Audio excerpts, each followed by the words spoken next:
வணக்கம். மந்த்ரா டி வாயிலாக உங்களை சந்திப்பதில் மிக்க மகிழ்ச்சி.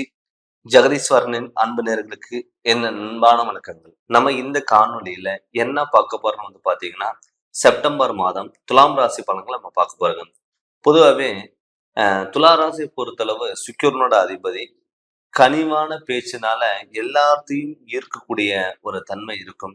எல்லாத்துக்கிட்டையும் பார்த்துட்டீங்கன்னா நல்லா பேசணும். ஒரு அன்பால கட்டுப்பட்ட ராசி எதுனா துலாம் ராசி. மனசுல பட்டது நல்லதுன்னா நல்லது, கெட்டதுன்னா கெட்டது அப்படின்னு சொல்லக்கூடிய ஒரு ராசி துலாம் ராசி. இப்ப நம்ம மாதம் மாதம் ஒவ்வொரு ராசிக்கு நம்ம பார்த்துட்டு வரோம். இதுக்கு முன்னாடி எப்படி இருக்கு, இனிமேல் எப்படி இருக்க போகுது, கிரகநிலையினால ஏற்படக்கூடிய மாற்றங்கள் என்ன, அதனால நமக்கு என்ன பயன் இருக்கு அப்படின்னு சொல்லி நம்ம பார்த்துட்டு போறோம்.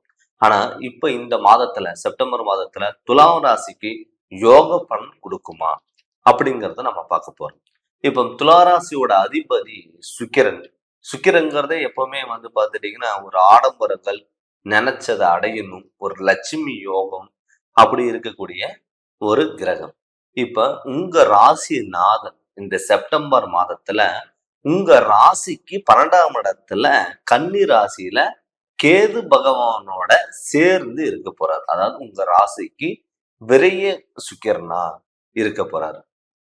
அது இல்லாம லாபஸ்தானத்துல அதாவது சிம்ம ராசியில சூரியனும் புதனும் சேர்க்க. அது மட்டும் இல்லாம ஆல்ரெடி கும்பராசியில சனி உங்க ராசிக்கு 5ஆம் இடத்துல சனி, கும்பராசியில சனி வக்கரம் அடைஞ்சிருக்காரு. 6ஆம் இடத்துல ராகு பகவானும், 8ஆம் இடத்துல அஷ்டகுருவா இருக்காரு. அது இல்லாம பாத்தீங்கன்னா 9ஆம் இடத்துல மிதுன ராசியில செவ்வாய் பகவான் இருக்காரு. இது இந்த கிரக நிலைகளோட கோச்சாரோட அமைப்பு.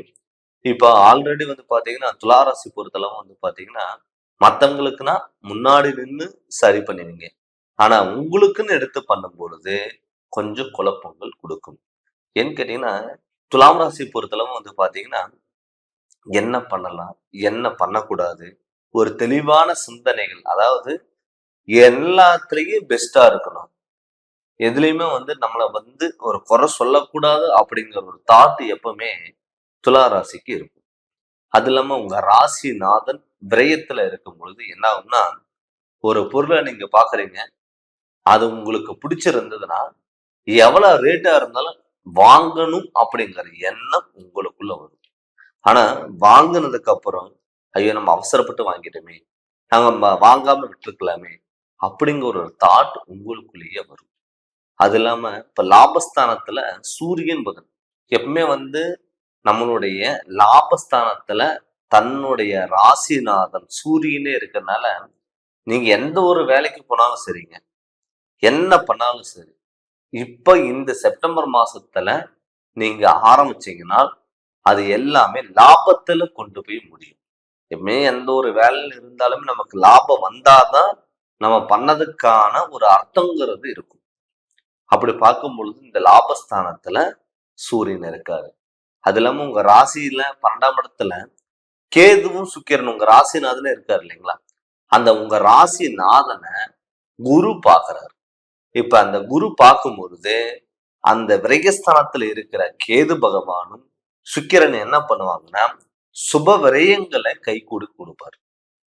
சுப விரயங்கள் என்ன, ஒரு வீடு கட்டுறது, திருமணம், சொந்த தொழில், குழந்தை பாக்கியம், வண்டி வாகனங்கள், இது மாதிரிலாம் அமைச்சு கொடுப்பாரு. இதுக்கு முன்னாடி எது நீங்க அமைச்சிருந்தாலும் அது பல குழப்பங்களை கொண்டு போய் விட்டுருக்கும், தடங்களாயிருக்கும், நல்லது பண்ண போன இடத்துல கெட்டதா மாறி இருக்கும். எப்பவுமே நம்மளுடைய ராசிநாதன் நமக்கு ஸ்ட்ராங்கா இருந்துட்டாருன்னா நமக்கு சப்போர்ட்டுங்கிறது இருக்கும்.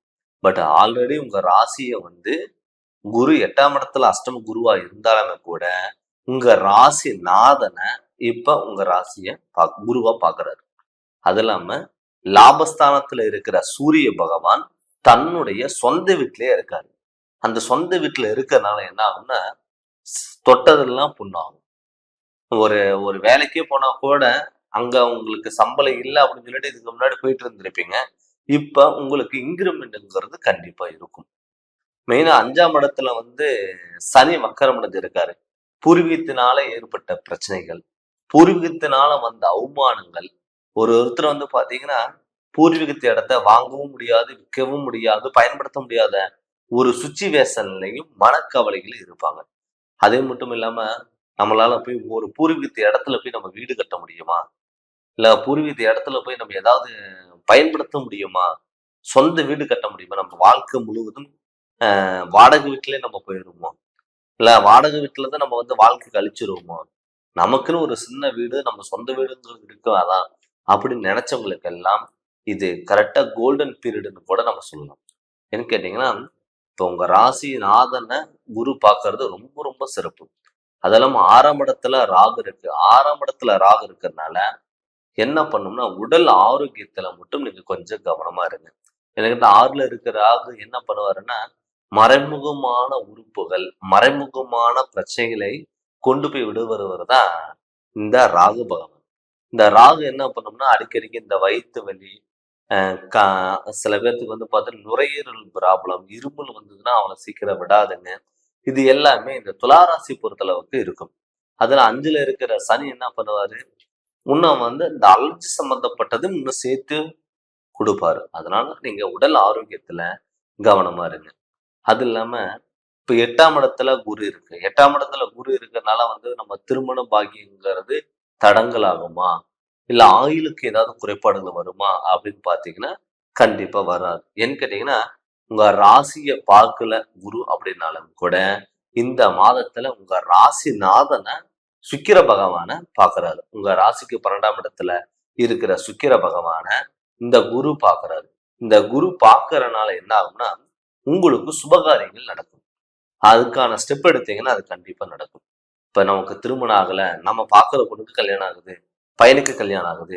நிச்சயம் பண்ண டயத்துல, மண்டபத்துக்கு அட்வான்ஸ் குடுக்குற டயத்துல, பத்திரிக்கை அடிக்கிற டயத்துல கேன்சல் ஆகுது அப்படின்னு சொல்லி நீங்க வருத்தப்பட்டீங்கனால், பட் இப்ப நீங்க அதுக்கான ஸ்டெப் எடுத்தீங்கன்னா, கண்டிப்பா அது நடக்கும். அதனால திருமணம் ஆகாதவங்களுக்கு கட்டாயம் திருமணம் நடக்கும். அது இல்லாம 5ஆம் இடத்துல குரு சனி வந்து சனி வக்கரம் அடைஞ்சிருக்காரு. இந்த சனி வக்கரம் அடைஞ்சிருக்கனால புத்திர தோஷம் அப்படின்னு நீங்க யாருக்காவது இருந்ததுனால், கண்டிப்பா பெருமாளோட வழிபாடுகள் உங்களுக்கு துளாராசிக்காரங்களுக்கு இருந்தால், ஒரு சந்தோஷமான நிகழ்ச்சிகள் இருக்கும். அது இல்லாம 5ஆம் இடத்துல இருக்கிற சனி, சரிங்களா? 5ஆம் இடத்துல இருக்கிற சனி வக்கரம் அடைஞ்சிருக்கனால, குழந்தை பாக்கியம் கட்டாயம் இருந்தே தீரும். இதுக்கு முன்னாடி கன்சீவ் ஆயிருந்தீங்கன்னா, நிறைய பேத்துக்கு வந்து அபார்ட் ஆறதுக்கும் வாய்ப்புகள் இருக்கும். நிறைய பேத்துக்கு கன்சீவ் ஆகாம இருந்திருப்பீங்க. ஆனா இப்ப வந்து ஒரு கன்சீவ் ஆறதுக்கு வாய்ப்புகள் இருக்கு. குழந்தை பாக்கியம் உருவாகிறதுக்கும் வாய்ப்புகள் அதிகம். அது இல்லாம உடல் ஆரோக்கியத்துக்கு நல்ல குழந்தை பாக்கியத்துக்கு நல்ல முன்னேற்றத்தையும் கொடுக்கும். அதனால நீங்க இந்த வாய்ப்புகளை நீங்க பயன்படுத்திக்கோங்க. வீடு கட்டுறதுக்கும், இடம் வாங்குறதுக்கு, இல்ல பழைய வீடு ஆல்ட்ரேஷன் பண்றதுக்கு, கொடுக்கல் வாங்கல், வண்டி வாகனங்கள் இது எல்லாமே சூப்பரா இருக்குங்க. இதுக்கு முன்னாடி ஒரு 2, 3 மாசத்துல பட்ட கஷ்டங்கள் இந்த மாதத்துல உங்களுக்கு இருக்காது. அதனால இது நீங்க முழுமையா பயன்படுத்தி, நீங்க அடுத்த கட்டத்துக்கு நோக்கி போறதுக்கு என்ன வாய்ப்புகள் இருக்கோ, அது கண்டிப்பா நீங்க பார்த்துக்கோங்க. எப்பதான் நம்ம வந்து ஆல்ரெடி நான் சொன்ன மாரி தாங்க. ஒரு கோச்சாரம்ங்கிறது ஒரு கிரக நிலைகளோட அமைப்பு. இப்ப நம்ம ஒரு இந்த இப்ப மாதம் மாதம் நம்ம பலன் பார்த்துட்டு இருக்கோம். ஒரு 20%க்கு 30%க்கு இது ஒத்து வரும். நம்ம முழு பலன் நமக்கு பலிக்கணும். முழு ஜாதகம் நமக்கு நடக்கணும் அப்படின்னா, உங்களுடைய சுய ஜாதகத்துல நடக்கக்கூடிய திசாபுத்திகள் எப்படி இருக்கு? அதனால என்ன மாற்றங்கள் வரும்? அப்படின்னு சொல்லிட்டு நம்மளுடைய சுய ஜாதகத்தை நீங்க பார்த்துக்கணும். அந்த சுய ஜாதகத்தில் நீங்க பார்க்கும் பொழுது உங்களுக்கான முழு பலன் உங்களுக்கு கிடைக்கும். அது மட்டும் இல்லாம நீங்க ஜாதகம் பார்க்கணும்னு சொல்லி விருப்பப்பட்டீங்கன்னா, என்னுடைய நம்பருக்கு நீங்க ஃபோன் பண்ணி கன்சல்டிங் வாங்கிக்கோங்க. கண்டிப்பா உங்களுக்கு நல்ல விளக்கங்கிறத நான் தரேங்க. இந்த சேனல் நீங்க ஃபர்ஸ்ட் டைம் பார்க்குற மாதிரி தான் சப்ஸ்கிரைப் பண்ணுங்க.